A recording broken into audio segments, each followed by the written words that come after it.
Hi hello friends, ಹೇಗಿದ್ದೀರಾ friends? ಇವತ್ತು ನಾನು ನಿಮ್ಮ ಜೊತೆ ಶೇರ್ ಮಾಡೋದು ಗುಜ್ಜೆ ಸುಕ್ಕ. ನಮ್ಮ ತುಳುನಾಡು ಅಂದರೆ ಮಂಗಳೂರು ಉಡುಪಿ ಸೈಡಲ್ಲಿ ಅಂತೂ ಈ ಗುಜ್ಜೆ ಸೀಸನಲ್ಲಿ, ಹಲಸಿನಕಾಯಿ ಸೀಸನಲ್ಲಿ ಅಂತೂ ತುಂಬಾ ಮಾಡುವಂತಹ, ಯಾರ ಮನೆಯಲ್ಲೂ ಈ ಗುಜ್ಜೆ ಸುಕ್ಕ ಮಾಡಿಲ್ಲ ಅಂತ ಇಲ್ಲ. ಇದನ್ನಂತೂ ಮಾಡಿಯೇ ಮಾಡ್ತಾರೆ ವರ್ಷದಲ್ಲೊಮ್ಮೆ ಆದರೂ ಗುಜ್ಜೆ ಸುಕ್ಕ. ಇದು ನಮ್ಮ ತುಳುನಾಡು ಹಾಗೂ ಅಂದರೆ ಉಡುಪಿ ಹಾಗೂ ಮಂಗಳೂರು ಅವ್ರದ್ದು ತುಂಬ ಇಷ್ಟಪಟ್ಟು ತಿನ್ನುವಂತಹ ಈ ಗುಜ್ಜೆ ಸುಕ್ಕ ಅಂತಲೇ ಹೇಳ್ಬೋದು. ಹಲಸಿನಕಾಯಿ ಪಲ್ಯ ಇಲ್ಲಿ ನಾನು ಅಜ್ಜಿ ಮನೆಯಲ್ಲಿ ಮಾಡ್ತಾ ಇರೋದು. ಇವತ್ತು ಗುಜ್ಜೆ ಸುಕ್ಕ ಹೇಗೆ ಮಾಡೋದಂತ ನೋಡ್ಕೊಂಡು ಬರೋಣ. ಇಲ್ಲಿ ಕೊಯ್ದಾಯಿತು. ಈಗ ಗುಜ್ಜೆಯನ್ನು ಈ ಥರ ಸಣ್ಣಗಿರುವ ಹಲಸಿನಕಾಯಿ ತಗೊಳ್ಬೇಕು. ಇದಕ್ಕೆ ಕನ್ನಡದಲ್ಲಿ ಹಲಸಿನಕಾಯಿ ಹೇಳೋದು, ನಮ್ಮ ತುಳುವಲ್ಲಿ ಮಾತ್ರ ಗುಜ್ಜೆ ಅಂತ. ಸಣ್ಣಗಿರುವ ದೊಡ್ಡದಾದಂತಹ ಹಣ್ಣಾಗುವಂತಹ ಆ ಥರವದ್ದು ತೆಗಿಲಿಕ್ಕಿಲ್ಲ ಈ ಸುಕ್ಕ ಮಾಡಲಿಕ್ಕೋಸ್ಕರ. ಈ ಥರ ಅದರ ಕೆಳಗಿನ ಸಿಪ್ಪೆಯನ್ನೆಲ್ಲ ಚೆನ್ನಾಗಿ ಕ್ಲೀನ್ ಮಾಡಿ, ಮೇಲೆ ಎಲ್ಲ ಈ ಥರ ಇರ್ತದೆ ಕ್ಲೀನ್ ಮಾಡುವಂತಹದ್ದು, ಅದನ್ನೆಲ್ಲ ತುಂಬ ನೀಟಾಗಿ ಕಟ್ ಮಾಡಿ ಈ ಥರ ಕಟ್ ಮಾಡಿ ನಾವು ನೀರಲ್ಲಿ ಹಾಕಬೇಕು. ಈ ಥರ ನೀರಲ್ಲಿ ಹಾಕೋದ್ರಿಂದ ಇದರಲ್ಲಿ ಏನಂತಾರೆ, ಅದು ಗಮ್ ಥರ ಎಲ್ಲ ಇರ್ತದೆ, ಅದೆಲ್ಲ ಕ್ಲೀನ್ ಆಗ್ತದೆ. ಇದನ್ನು ಮತ್ತೆ ಸಣ್ಣಗೆ ಪೀಸಸ್ ಮಾಡಬೇಕು. ನೋಡಿ, ಈ ಥರ ಸಣ್ಣಗೆ ಪೀಸಸ್ ಮಾಡಿ ಚೆನ್ನಾಗಿ ವಾಶ್ ಮಾಡ್ಕೊಳ್ಬೇಕು. ಇದು ಅಂತೂ ಇದರ ಸುಕ್ಕ ಅಂತೂ ತಿಂದರೆ ಇದು ಮಾತ್ರ ಸಿಕ್ಕುವುದು ವರ್ಷಕ್ಕೊಮ್ಮೆ ಮಾತ್ರ ಅಲ್ವಾ ಇದರದ್ದು ಸುಕ್ಕ ತಿನ್ನಲಿಕ್ಕೆ. ಉಪ್ಪಟ್ಟು ಪಚ್ಚಿರು ಅದೆಲ್ಲ ಆದರೂ ವರ್ಷ ಪೂರ್ತಿ ತಿನ್ಬಹುದು, ಉಪ್ಪಲ್ಲಿ ಹಾಕಿಟ್ಟು ಉಪ್ಪಟ್ಟು ಪಚ್ಚಿರು. ಆದರೆ ಗುಜ್ಜೆ ಸುಕ್ಕ ಮಾತ್ರ ಈ ಗುಜ್ಜೆ ಆಗುವ ಹಲಸಿನಕಾಯಿ ಆಗುವ ಟೈಮಲ್ಲಿ ಮಾತ್ರ ಸಿಕ್ಕುವುದು ತಿನ್ನಲಿಕ್ಕೋಸ್ಕರ. ಈಗ ಅದನ್ನು ಚೆನ್ನಾಗಿ ವಾಶ್ ಮಾಡಿದ ಮೇಲೆ ಇಲ್ಲಿ ಮಾಡ್ತಾ ಇರೋದು ಮಣ್ಣಿನ ಬಿಸಲೆಯಲ್ಲಿ ಹಾಗೂ ದಿಕ್ಕೆಲಲ್ಲಿ ಅಂದರೆ ಒಲೆಯಲ್ಲಿ ಕಟ್ಟಿಗೆಯದ್ದು. ಫುಲ್ಲು ತುಳುನಾಡು ಸ್ಟೈಲಲ್ಲಿ ಇವತ್ತು ಗುಜ್ಜೆ ಸುಕ್ಕ ಆಗ್ತಾ ಇದೆ. ನೋಡಿ, ಈ ಥರ ಮಣ್ಣಿನ ಬಿಸಿಲಿಯಲ್ಲಿ ಮಾಡಿದರೆ ಅಂತೂ ತುಂಬಾ ಟೇಸ್ಟಾಗಿ ಬರ್ತದೆ. ಅದು ಕಟ್ಟಿಗೆಯಲ್ಲಿ ದಿಕ್ಕೆಲಲ್ಲಿ ಎಲ್ಲ ಮಾಡೋದಂದರೆ ತುಂಬ ಚೆನ್ನಾಗಿರ್ತದೆ. ಸ್ವಲ್ಪ ಹುಳಿಯಾಗಿ ಉಪ್ಪು ಹಾಕಿ ಚೆನ್ನಾಗಿ ಬೇಯಿಸ್ಕೊಳ್ಬೇಕು ಇದನ್ನು. ಅಷ್ಟರವರೆಗೆ ಇಲ್ಲಿ ಮಸಾಲೆಯದ್ದು ತಯಾರಿ ಅಂದರೆ ಇಲ್ಲಿ ತೆಂಗಿನಕಾಯಿದು ಸಿಪ್ಪೆ ಫಸ್ಟಿಗೆ ತೆಗೆಯೋಣ. ನೋಡಿ, ಈ ಥರ ಮೊದಲೆಲ್ಲ ಕತ್ತಿಯಲ್ಲಿ ಅಲ್ವಾ ಸಿಪ್ಪೆ ತೆಗಿತಾ ಇದ್ದದ್ದು, ಈಗೆಲ್ಲ ಸ್ವಲ್ಪ ಈಸಿ ಆಗಿದೆ. ಇದೊಂದು ಒಳ್ಳೆ ಟ್ಯಾಲೆಂಟ್ ಅಂತಲೇ ಹೇಳ್ಬೋದು, ಈ ಥರ ಕೈಯಲ್ಲಿ ತೆಂಗಿನಕಾಯಿ ಇಟ್ಟು ಒಡೆಯುವುದು. ಈಗ ಇಲ್ಲಿ ತೆಂಗಿನಕಾಯಿಯನ್ನು ಈ ಥರ ಚೆನ್ನಾಗಿ ತೆಂಗಿನ ತುರಿ ತಗೊಂಡಿದ್ದು, ಆಮೇಲೆ ಇದನ್ನು ಒಂದು ಬಾಣಲೆಯಲ್ಲಿ ಸ್ವಲ್ಪ ಹೊತ್ತು ಬಿಸಿ ಮಾಡಬೇಕು. ಅಂದರೆ ಕರಿದು ಹೋಗಬಾರ್ದು, ಸ್ವಲ್ಪ ಚೆನ್ನಾಗಿ ಇದರದ್ದು ಸ್ಮೆಲ್ಲೆಲ್ಲ ಚೆನ್ನಾಗಿ ಬರೋ ತನಕ ಇದನ್ನು ಈ ಥರ ಹುರ್ಕೊಳ್ಬೇಕು, ಬಿಸಿ ಮಾಡಬೇಕು. ಸ್ವಲ್ಪ ಅರಿಶಿನ ಪುಡಿ ಹಾಕಿ. ನನ್ನದಂತೂ ಇದು ತುಂಬಾ ಫೇವ್ರೇಟ್ ಫ್ರೆಂಡ್ಸ್, ನಿಮಗೂ ಇದು ಫೇವ್ರೇಟ್ ಆಗಿರ್ಬೋದು. ನಮ್ಮ ಆಚೆಯವರೆಲ್ಲ ತುಂಬ ಇಷ್ಟಪಟ್ಟು ತಿಂತಾರೆ ಇದನ್ನು. ಯಾರಿಗೆಲ್ಲ ಇದು ಗುಜ್ಜೆ ಸುಕ್ಕ ಹಲಸಿನಕಾಯಿ ಪಲ್ಯ ಫೇವ್ರೇಟ್ ಅಂತ ನನಗೆ ಕಮೆಂಟ್ ಮೂಲಕ ತಿಳಿಸಿ. ನಿಮ್ಮ ಮನೆಯಲ್ಲಿ ಕೂಡ ಸೀಸನಲ್ಲಿ ಮಾಡ್ತಾರಾ ಅಂತ ತಿಳಿಸಿ. ಈಗ ಇದಕ್ಕೆ ಕರಿಬೇವು ಸೊಪ್ಪು ಹಾಕಬೇಕು. ಆಮೇಲೆ ಇನ್ನೂ ಸ್ವಲ್ಪ ಹೊತ್ತು ಇದೇ ಥರ ಬಿಸಿ ಮಾಡಿಕೊಳ್ಬೇಕು. ನೋಡಿ, ಈ ಥರ ಬಿಸಿ ಮಾಡಿಕೊಳ್ಬೇಕು. ಒಂದು ಅಂದಾಜು ಆಗ್ತದೆ ನಮಗಿದು ಬಿಸಿ ಆಯಿತು ಅಂತ, ಚೆನ್ನಾಗಿ ಹುರ್ಕೊಂಡಿದ್ದೇವೆ ಅಂತ. ಇದಕ್ಕೆ ಬೇರೆ ಮಸಾಲ ಕೂಡ ಹಾಕ್ಲಿಕ್ಕೆ ಉಂಟು ನಮಗೆ. ಈಗ ಇದು ಹುರ್ಕೊಂಡಾದ್ಮೇಲೆ ನೀವು ನನ್ನ ಚಾನಲ್ಗೆ ಫಸ್ಟ್ ಟೈಮ್ ವಿಸಿಟ್ ಮಾಡಿದ್ದಂತ ಆದರೆ ಫ್ರೆಂಡ್ಸ್, ನೀವು ಸಬ್ಸ್ಕ್ರೈಬ್ ಮಾಡಿ. ಹಾಗೂ ನೀವು ಸಬ್ಸ್ಕ್ರೈಬ್ ಮಾಡದೆ ನನ್ನ ವಿಡಿಯೋ ಇಷ್ಟರವರೆಗೆ ನೋಡ್ತಿದ್ದೀರಾ ಅಂದರೆ ದಯವಿಟ್ಟು ಸಬ್ಸ್ಕ್ರೈಬ್ ಮಾಡಿ. ಈಗ ಅದು ಆಯಿತು ಹುರ್ಕೊಂಡು. ಈಗ ಇದಕ್ಕೆ ಬ್ಯಾಡಿಗೆ ಮೆಣಸು ಅಂದರೆ ಈ ಒಣಮೆಣಸು ಹಾಕ್ತೇವೆ. ಇದನ್ನು ಕೂಡ ಈ ಒಣಮೆಣಸು ಹಾಕಿ ಕೂಡ ಇದನ್ನು ಕೂಡ ಸ್ವಲ್ಪ ಹೊತ್ತು ಈ ಥರ ಹುರ್ಕೊಳ್ಬೇಕು.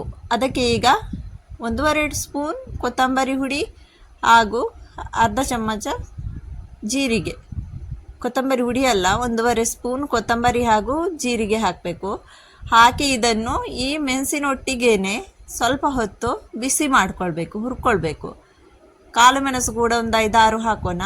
ಆಮೇಲೆ ಇದಕ್ಕೆ ಉದ್ದಿನ ಬೇಳೆ ಕೂಡ ಸ್ವಲ್ಪ ಹಾಕಿದರೆ ಇನ್ನೂ ತುಂಬ ಚೆನ್ನಾಗಿ ಇದರ ಪರಿಮಳ ಬರ್ತದೆ. ಅದಕ್ಕೋಸ್ಕರ ಉದ್ದಿನ ಬೇಳೆ ಕೂಡ ಸ್ವಲ್ಪ ಹಾಕೋಣ, ಒಂದು ಅರ್ಧ ಸ್ಪೂನ್. ಇದನ್ನೆಲ್ಲ ಚೆನ್ನಾಗಿ ಹುರ್ಕೊಳ್ಳೋಣ, ಅಂದರೆ ಬಿಸಿ ಆಗುವ ತನಕ, ಇದರದ್ದು ಕೂಡ ಪರಿಮಳ ಬರುವ ತನಕ. ಈಗ ಅದನ್ನೆಲ್ಲ ಒಂದು ಮಿಕ್ಸಿ ಜಾರಲ್ಲಿ ಹಾಕಿ ಹುಡಿ ಮಾಡ್ಕೊಳ್ಳೋಣ. ಇಷ್ಟನ್ನು ಮಾತ್ರ. ತೆಂಗಿನ ತುರಿಯನ್ನು ಈಗ ಇದಕ್ಕೆ ಹಾಕಲಿಕ್ಕಿಲ್ಲ, ಇದನ್ನು ಫಸ್ಟ್ಗೆ ಸಪ್ರೇಟಾಗಿ ಹುಡಿ ಮಾಡಿಕೊಳ್ಬೇಕು. ಇದು ಹುಡಿ ಆದಮೇಲೆ ತೆಂಗಿನ ತುರಿಯನ್ನು ಕೂಡ ನೀರು ಹಾಕದೇನೆ ಹುಡಿ ಮಾಡಿಕೊಳ್ಬೇಕು ಅದೇ ಮಿಕ್ಸಿಯಲ್ಲಿ ಜಾರಲ್ಲಿ. ಈಗ ನೋಡಿ, ಈ ಹಲಸಿನಕಾಯಿ ಅಂತೂ ತುಂಬ ಚೆನ್ನಾಗಿ ಬೆಂದಿದೆ. ಈಗ ಇದು ಫಟಾಫಟ್ ಅಂತ ಬೇಯ್ತದೆ. ಈ ಕಟ್ಟಿಗೆಯಲ್ಲಿ ಮಾಡೋದ್ರಿಂದ ಹೊರಗಡೆ ತುಂಬ ಚೆನ್ನಾಗಿ ಬೇಯ್ತದೆ, ಇನ್ನೂ ಬೇಗನೆ. ಹೀಟೆಲ್ಲ ತುಂಬ ಒಳ್ಳೇದಿರ್ತದಲ್ವ. ಈಗ ಇಲ್ಲಿ ಒಗ್ಗರಣೆಗೋಸ್ಕರ ಒಂದು ಪಾತ್ರೆಯಲ್ಲಿ ತೆಂಗಿನ ಎಣ್ಣೆ ಹಾಕೋಣ. ತೆಂಗಿನ ಎಣ್ಣೆ ಹಾಕಿ ಸ್ವಲ್ಪ ಸಾಸಿವೆ ಚಟಪಟ ಅಂತ ಅನ್ನಬೇಕು ನಮ್ಮ ಸಾಸಿವೆ. ಆಮೇಲೆ ಇದಕ್ಕೆ ಜಜ್ಜಿದಂತಹ ಬೆಳ್ಳುಳ್ಳಿ, ಕಟ್ಟಿಂಗ್ ಎಲ್ಲ ಮಾಡಿ ಹಾಕಬಾರ್ದು, ಜಜ್ಜಿ ಹಾಕಿದ್ರೆ ತುಂಬ ಒಳ್ಳೆ ಪರಿಮಳ ಇರ್ತದೆ ಬೆಳ್ಳುಳ್ಳಿಯದ್ದು. ಆಮೇಲೆ ಕರಿಬೇವು ಸೊಪ್ಪು ನೋಡಿ, ಒಂದಿಷ್ಟು ಕರಿಬೇವು ಸೊಪ್ಪು ಕೂಡ ಹಾಕಿದ್ದೇನೆ. ಸ್ವಲ್ಪ ಒಗ್ಗರಣೆ ಒಳ್ಳೆಯದು ಬಿಸಿಯಾಗಲಿ, ಆಗ ಇದಕ್ಕೆ ಆ್ಯಡ್ ಮಾಡಬೇಕು ನಾವಿಲ್ಲಿ ಹುಡಿ ಮಾಡಿಟ್ಟಂತಹ ಮಸಾಲ ಅಂದರೆ ಸ್ಪೈಸಸ್ ನಮ್ಮದು, ಇದನ್ನು ಆ್ಯಡ್ ಮಾಡೋಣ. ನೋಡಿ, ಈ ಥರ ಹುಡಿಯೇ ಇರಬೇಕು, ಇದು ನೀರು ಹಾಕದೇ ನಮಗೆ ಇದನ್ನೆಲ್ಲ ಮಾಡಬೇಕು. ಆಗ ಸುಕ್ಕ ಥರ ಒಂಥರ ತುಂಬ ಒಳ್ಳೆಯದಿರ್ತದೆ. ಈಗ ಮಸಾಲ ಹಾಕಿದ್ದೆ ಎಣ್ಣೆಗೆ ಡೈರೆಕ್ಟ್ ಹಾಕಿರೋದ್ರಿಂದ ಅದಕ್ಕೆ ಸ್ವಲ್ಪ ನೀರು ಕೂಡ ಹಾಕಿ ಈ ಥರ ಫ್ರೈ ಮಾಡ್ಕೊಳ್ಳೋಣ. ಅಂದರೆ ಮಸಾಲೆ ನಾವು ಫಸ್ಟಿಗೆ ಇದನ್ನೆಲ್ಲ ಡ್ರೈ ಮಾಡಿ ಹುಡಿ ಮಾಡಿರೋದ್ರಿಂದ ಇದರ ಹಸಿ ಸ್ಮೆಲ್ ಅಂತೂ ಹೋಗಿರ್ತದೆ. ಸ್ವಲ್ಪ ಹೊತ್ತು ಎಣ್ಣೆಯಲ್ಲಿ ಫ್ರೈ ಮಾಡೋಣ.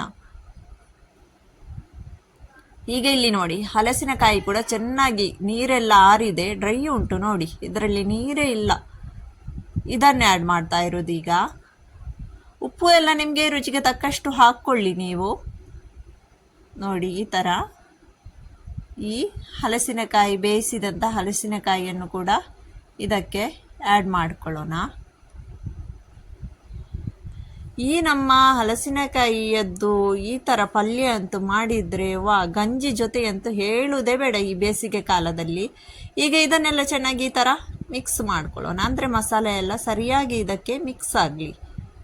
ಆಮೇಲೆ ಇದಕ್ಕೆ ಇಲ್ಲಿ ತೆಂಗಿನ ತುರಿಯನ್ನು ಕೂಡ ನಾವು ಇಲ್ಲಿ ಗ್ರೈಂಡ್ ಮಾಡಿಟ್ಕೊಂಡಿದ್ದೇವಲ್ವ, ಅದನ್ನು ಕೂಡ ಆ್ಯಡ್ ಮಾಡ್ಕೊಳ್ಳೋಣ. ನೋಡಿ, ಇದಕ್ಕೆ ಕರಿಬೇವು ಸೊಪ್ಪು ಎಲ್ಲ ಹಾಕಿರೋದ್ರಿಂದ ತುಂಬ ಪರಿಮಳ ಬರ್ತದೆ ಇದರದ್ದು ಹುಡಿ ಕೂಡ, ತೆಂಗಿನ ತುರಿಯದ್ದು, ತೆಂಗಿನಕಾಯಿಯದ್ದು.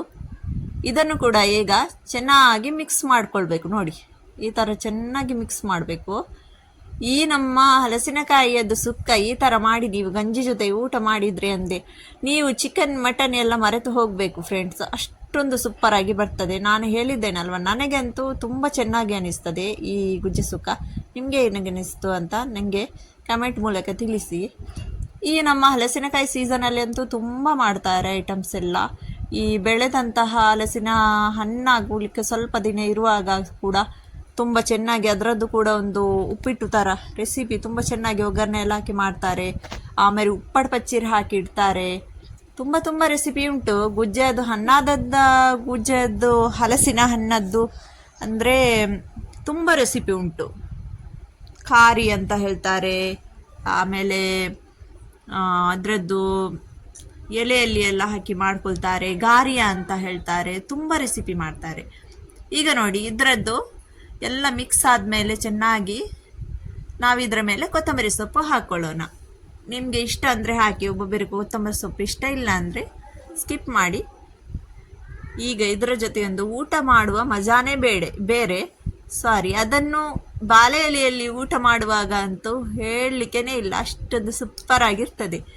ಈಗ ಇದು ನೋಡಿ, ಒಂದು ಉಪ್ಪಿನಕಾಯಿ ಮತ್ತೊಂದು ಮಾವಿನಕಾಯಿ ಚಲ್ಲಿ, ಇದು ಮಾವಿನಕಾಯಿ ಹಾಗೂ ಇದು ಗುಜ್ಜೆ ಸುಕ್ಕ. ಇದರ ಜೊತೆಗೆ ಅಂತೂ ಕುಚ್ಚಲು ಅಕ್ಕಿಯದ್ದಂತೂ ಟೇಸ್ಟ್ ಹೇಳೋದೇ ಬೇಡ. ಗಂಜಿ ಜೊತೆ ಕೂಡ ತುಂಬ ಚೆನ್ನಾಗಿರ್ತದೆ.